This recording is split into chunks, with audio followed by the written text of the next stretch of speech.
തെരഞ്ഞെടുപ്പ് പരാജയത്തിന് പിന്നാലെ CPM നേതൃത്വത്തിനും പ്രവർത്തന ശൈലിക്കുമെതിരെ വിമർശനവുമായി കേന്ദ്ര കമ്മിറ്റി അംഗം കെ ശൈലജ. CPMന് അടുത്ത കാലത്തുണ്ടായ സംഘടനാ ദൗർലഭ്യം തിരഞ്ഞെടുപ്പ് പരാജയത്തിൽ ഗൗരവമായി കാണേണ്ടതുണ്ടെന്നും അവർ വ്യക്തമാക്കി.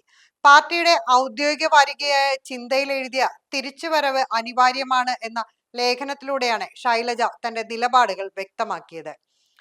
നേതാക്കളുടെയും പ്രവർത്തകരുടെയും പെരുമാറ്റം, സംസാരശൈലി, ജീവിതരീതി എന്നിവ അടിയന്തരമായി പരിശോധിക്കപ്പെടണമെന്നും തിരുത്തലുകൾ വരുത്തണമെന്നും ലേഖനം ആവശ്യപ്പെടുന്നു.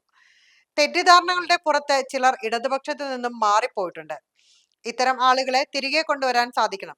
CPMലെ പ്രമുഖരായ ചിലർ പാർട്ടി വിട്ടു പോവുകയും UDFുമായി ചേർന്ന് മത്സരിക്കുകയും വിജയിക്കുകയും ചെയ്തു.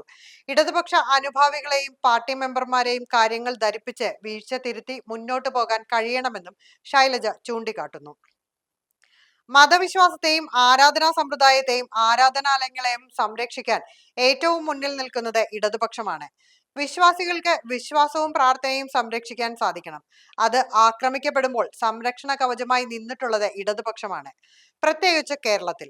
എന്നാൽ അതെല്ലാം മറന്ന് ഇടതുപക്ഷം മതത്തിനും വിശ്വാസത്തിനും എതിരാണെന്ന ദുഷ്പ്രചരണത്തിൽ വീണുപോകുന്ന കുറച്ചു പേരെങ്കിലും ഉണ്ടാകുമെന്നതാണ് തിരഞ്ഞെടുപ്പ് ഫലം തെളിയിക്കുന്നതെന്നും കെ ശൈലജ വ്യക്തമാക്കി.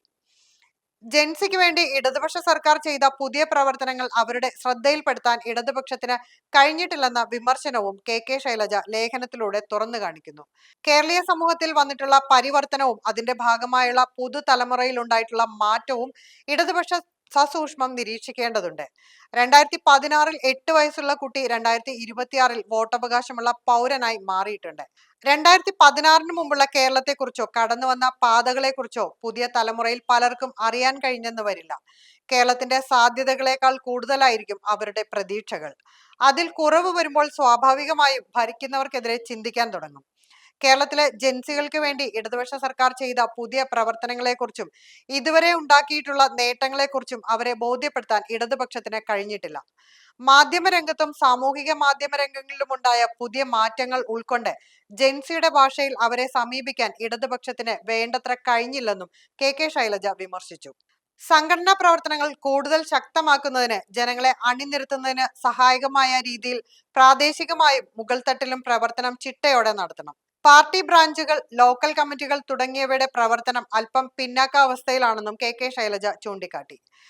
നേരത്തെ MA ബേബി, തോമസ് ഐസക്, P രാജീവ് തുടങ്ങിയ പ്രമുഖ നേതാക്കളും തിരഞ്ഞെടുപ്പ് ഫലത്തിന് പിന്നാലെ ഇത്തരം തിരുത്തലുകളുടെ ആവശ്യകതകളെക്കുറിച്ച് സൂചിപ്പിച്ചിരുന്നു.